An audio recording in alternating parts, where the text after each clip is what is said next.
Ready. This is Alex J. Aguiar. Are you ready to pod? Let's go again.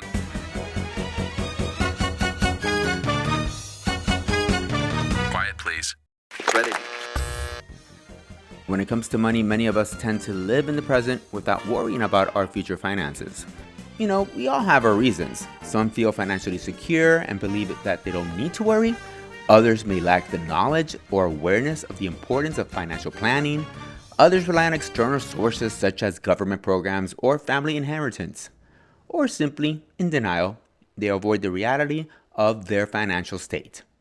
Regardless of the case, it's important to address the issue and take action now to secure your financial future. Our guest, Andre Scroggie, is here to help and wake us up. Andre, thanks for being here. First, tell us, why do you want to help us with our financial future? You know, been asked before what I want on my tombstone, and even as far back as like high school, I said I want to be helpful. I want it to say on my tombstone that I was helpful. So I like helping people, however that might be, holding the door, helping people plan for something. If it's advice, if it's solving problems, I just want to be helpful as much as I can. That's awesome. You've always been like that? Yeah, I mean, well, as far back as I can remember. I mean, I'm not sure if I was like that in elementary school, but definitely high school, middle school, I was really into that. Really, yeah. That's very cool. So what is it that you do right now?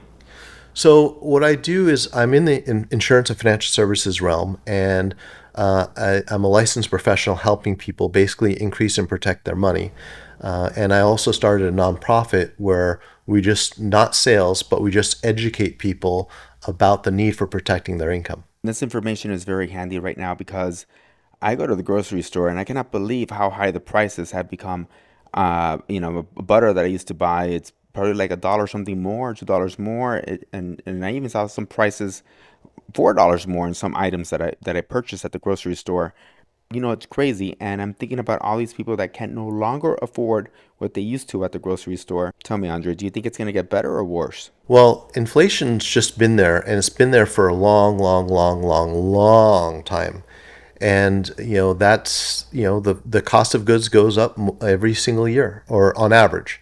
And there might be some occasional dips, but that's just the way things are. And the inflation numbers that we always hear are actually underrepresented of the actual, because the federal government actually does not include certain things that are going up a little bit faster than the general inflation numbers. And so the inflation numbers that you see that are published are actually on the low side. So yeah, things are going up, and they're always going to go up. And just look at land. We don't make new land, and so as the population increases, the cost of land goes up just because there's more and more people and the same amount of land. And so it's a matter of supply and demand. Okay, with all these increases and everything that's going on in the world, how can you help us financially?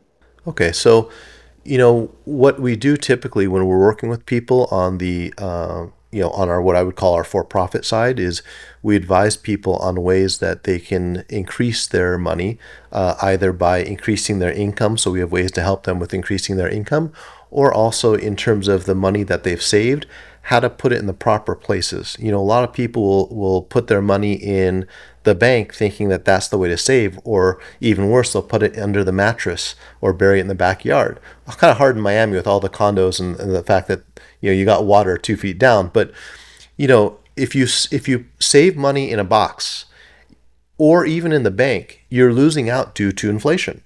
The cost of goods goes up over time. And so what happens is, if your money is not going up at 3.5%, 4%, 5% a year on average, you're actually losing purchasing power. And so it doesn't matter if it's in the bank, it doesn't matter if it's buried in the backyard. You're losing purchasing power. And so if you have $100, you put it in the bank, and let's say 5 years later you have $105, but the cost of something that was $100 is now 5 years later $110. You can't buy that, whereas you could have bought it 5 years earlier. And so you need to know, or people need to know in general, where to put their money so that it can grow faster than that inflation. And so that's what we teach people, is where to position their money where it will grow, but also safely. Because a lot of people will say, oh well, maybe there's Bitcoin, or stocks, bonds, and mutual funds. And the thing is that in a lot of these variable accounts, they have the chance of making a lot of money, but they also have the chance of losing a lot of money. And so, would you, let me ask you a quick question. Would you take half of your nest egg and go to, let's say, Las Vegas or Atlantic City and bet half of your nest egg on black on the roulette table? Would you do that? No. No. Well, why? Because you might gain 50%, but you might also lose 50% all within 10 seconds. Well, what people don't realize is the stock market has gone down 50% twice in my working lifetime in the last 23, 24 years. And so that's, very risky for people. And yes, it generally goes up over time, but for people, it's a very risky proposition, and that's where most people put their money. And so what we do is we try to educate people about alternatives where they can guarantee no loss to their money. And so everything we do is to position people where they cannot lose their money due to the market. It's interesting because my father passed away a year this month, and he left us some of his inheritance. Oh my God, what's wrong with me today? Left us some money, and my mom put it, because most of it is left to her, and then when she passes away, it goes to us, me and my sister. But she puts it in the bank, and and I was trying to see if there was anywhere else that she could place that money. So first of all, my condolences on your father passing, and second of all, yes, there's various places we can put it, and we would of course want to have a conversation with her. Is it something that she needs now for income now, or is it something she needs later, or is it something that's more of just an emergency, and then she eventually wants to pass that to the family later on? And so what we always do, we can't really prescribe anything over the phone or just in general, unfortunately on a podcast, but what we do is we have conversations with people and find out what it is they're really trying to accomplish, and then help them find the best way for accomplishing that. But certainly, we have tools and techniques that we can help her with, just depends on what she is looking to achieve. Okay, very cool. What do you have to say to people that, they hear all this, but they're still antsy about it, and they feel more comfortable with leaving the money where it's at the bank?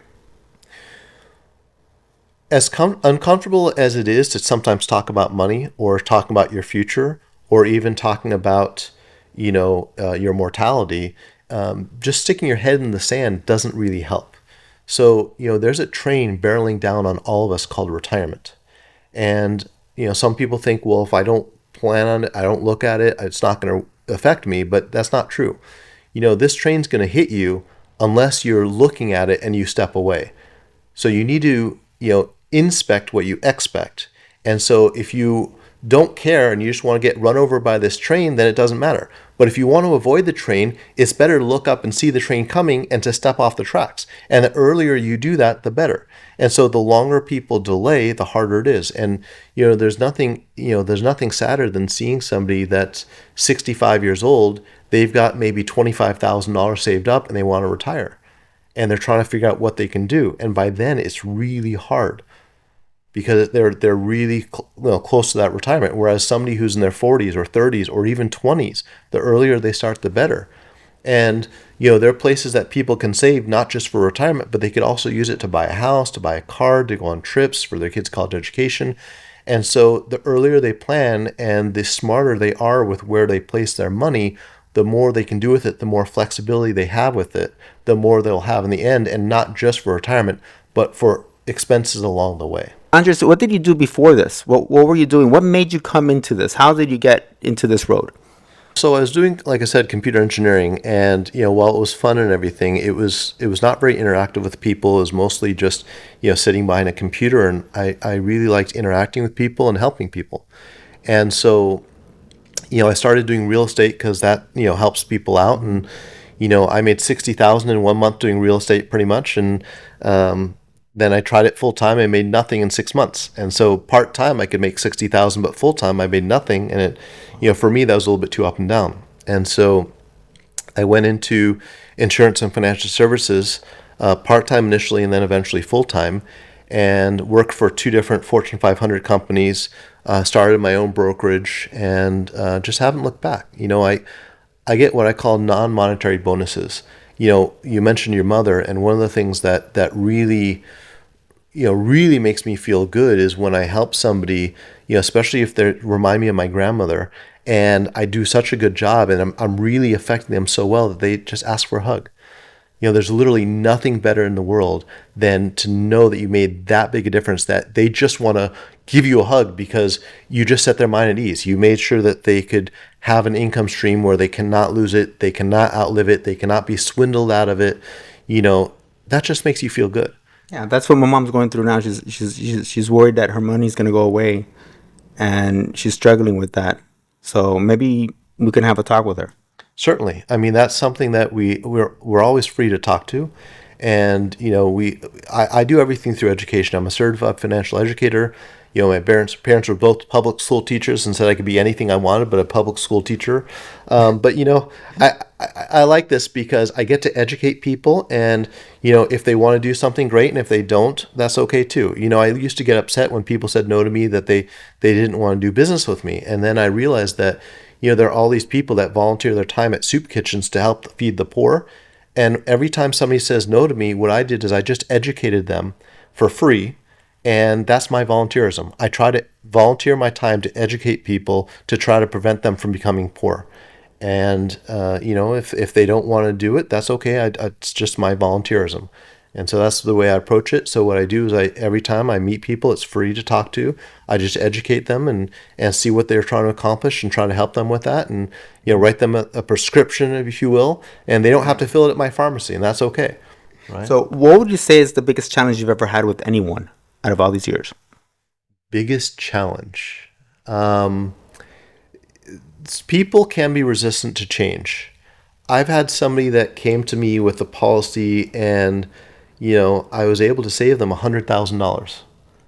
Yeah, literally, they've got something that they've got to keep paying for another 9 years, or over 9 years, and I could work with them and have them stop paying right now and give them the same results, actually better results. And they were resistant to change. And so that happens from time to time. And in fact, in this one, it was the wife makes the decisions, and he didn't want to bring it up in front of the wife, even though I could save them $100,000, over $100,000. So did they ever give in? Not yet. I'm still working on that because I have the hope that I can do more for them. I really want to help them out. Even if it wasn't, it doesn't matter about the commission. It's the mission before the commission. So I just want to help them out. I mean, if I can save them $100,000, that's $100,000, and for most people they'd be jumping up and down for joy. But for this particular person, it was the resistance to change was that much. What do you think is their resistance? What is it that they don't want to change? I had a minor in psychology in college, but it's I just don't know, and it can be a little bit frustrating, but it's more frustrating knowing that I could help and I'm not being allowed to. And what I would say is, it's like you have all these people that are drowning financially, and I've got solutions for them, and I can throw them these life preservers, I can throw them these rings, I can save their lives, and they just won't grasp onto it. And I cannot force them to, and that's okay. It is their life, it's their decisions to make, and I just want to try to optimize. That's actually one of the things that from engineering I like doing, was optimizing things. If I could save a few seconds from this operation, or save a few dollars, over time, that makes a big difference. And that's what I see, is that, small changes for what people are doing can really make big differences in the end. And we're talking, could be in the millions. I was talking to another gentleman recently, and his comment was that if he could save $30 million and get a $100,000 a year tax-free income stream, he'd be retired. And I came back to him a day later and said, what if I could do it for $22 million? Wow. And so I crafted a plan for him to put away, $23 million over a 5-year period, and potentially, giving him a tax-free income stream of about $1.7 million a year, which is more than he was looking for.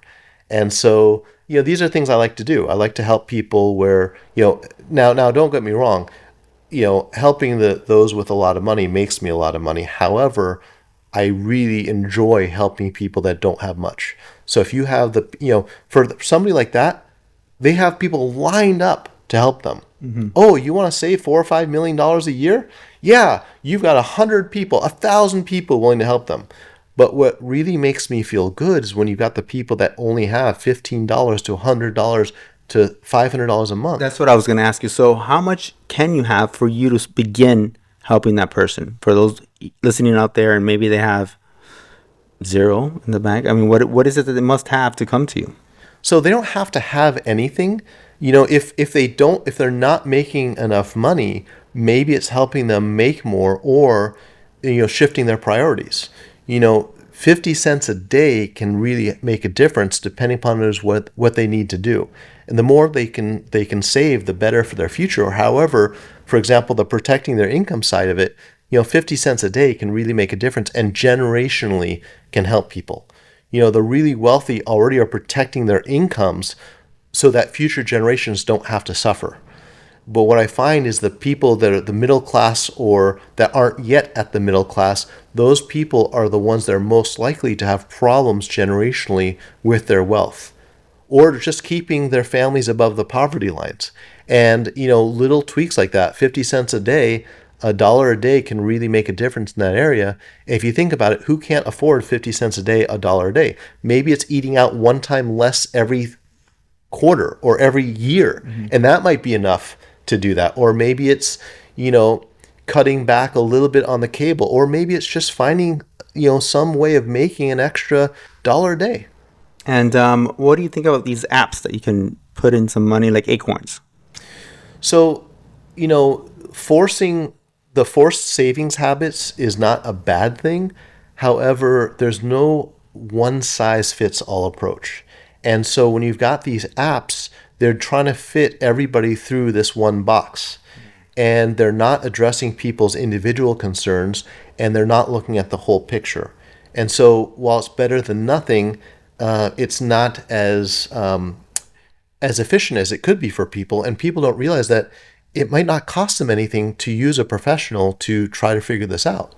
And so, like I said, for me and a lot of people in my industry, it's free to talk to us. And, we can have a chat and see what we can do to optimize people's strategies. A lot of these apps out there, they're putting the money into a savings account. Well, again, it doesn't matter. Even if you're making, even if you had a savings account making 6%, but you have to pay tax on it, it's effectively like 4%. And the true inflation is higher than 4%. Heck, last year it was, I think, 8%. So if you're making 4%, but the cost of goods is going up at 8%, you're losing purchasing power over time. Or these apps will also put it into variable accounts where they could be risking the money. And so that's not really a great proposition. And, what we also find is that most Americans can't even afford a $1,000 emergency. And so what happens is that they have their tires need replacing, their brakes need replacing, the refrigerator breaks, the kids need braces, the dog is sick. Any of these things can cause these families to go into financial ruin. And so it's about education about how to, shift priorities and maybe start to create that emergency fund. If COVID-19 showed us anything, it's that even a 6-month emergency fund isn't long enough now. Think about all those people in the food services industry or even business owners that were shut down. We need to have these emergency funds so we can survive the next COVID-20, the next COVID-21. And, it's about learning where to place it. If you put it in a variable account that goes up and down, that's not really very good because the chances are when you need that money is when the markets are down. And so whatever your emergency fund was, now it's half. Yeah. That's not very good. Or, they will put it in the bank, which is it's stable. So when the economy goes down, you still have the same amount of money. The problem is it's not really growing for people. And so they need to find out where they can put their money, where it can grow, but still be protected from downside risk. And where is it that you put the money? So, again, we have to have this conversations with people. And, again, I don't want to be coy or anything, but, there are those places available. And for compliance reasons, I can't really just talk about it on a podcast. But again, I'm free to talk to many of my people in my industry are also free to talk to. And it's just having that conversation with these professionals and ask them, hey, where can we put our money where we can have potential gains without the risks, and they're out there. And so it's just a matter of talking to these professionals and finding them and putting them in the right place. I'm going to name this podcast, Where Do We Put the Money? Well, again, just the answer is to talk to your licensed professionals and find somebody that you trust, and just ask them, where can I put the money where it's guaranteed not to lose, and but has the opportunity to grow faster than inflation. But I do want to talk a little bit more about the income replacement or income protection. My nonprofit is Income Replacement Awareness and Advocacy. And I think that's a really important part, because a lot of people are not aware of the risks they have of, what happens to their income should it stop. I actually work with a neurologist that started working with us.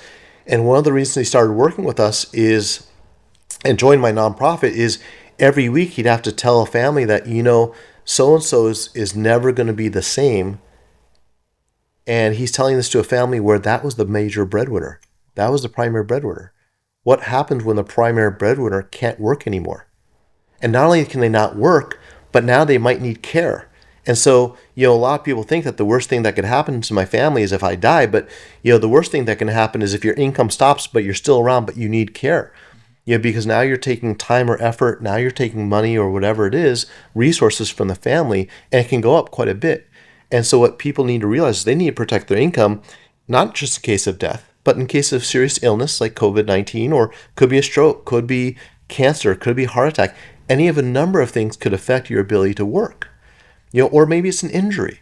A lot of people think, well, I'm very healthy. I'm 25 years old. I'm never going to get sick. A lot of people in their 20s think they're Superman. I notice your hat, right? Yeah. They think they're Superman or Superwoman. Or in their 40s and they think they're in their 20s still. Yes. Or they just think they're invincible. And, if anything taught me moving to South Florida is there's some bad drivers out there.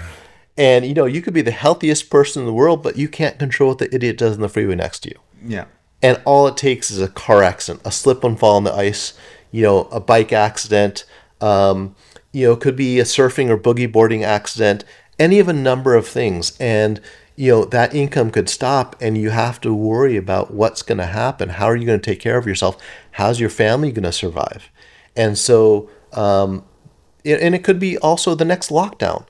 Maybe it's COVID 20 or 21 or 22. We don't know what might happen. It could be a war. There are all sorts of things. It could be, just a major economic crash like 2000, 2002, or 2007, 2008. And so people need to protect their income, not just in case of illness or injury, but because of financial things that might happen. And so that's what we just do, is we educate people through a non-salesy approach. We're not selling anything. We just educate people. And that's what we do. And if they want help doing that, we can, give them certified people that will help them with that. All right. So where can people reach you after listening to this? They're gonna want to. After listening to you, I'm gonna have to make an appointment with you.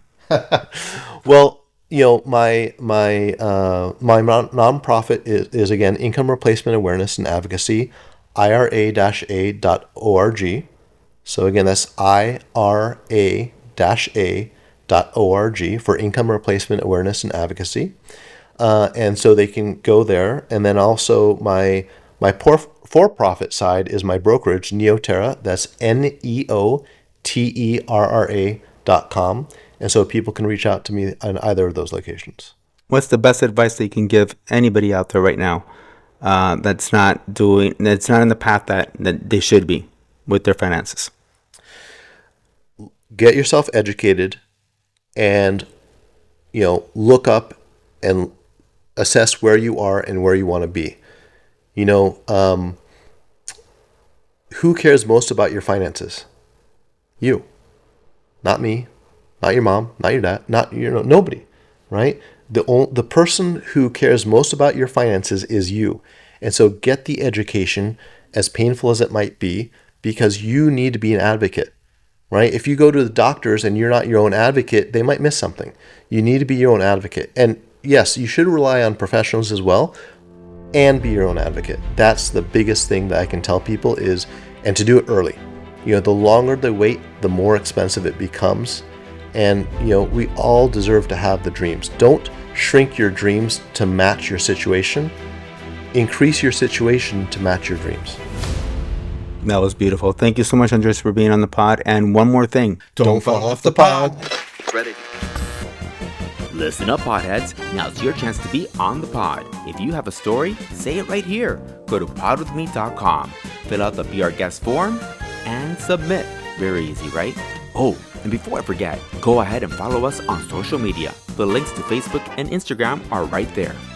I hope you really enjoyed this episode. I'm Alex J. Aguiar, and until next time, don't fall off the pod.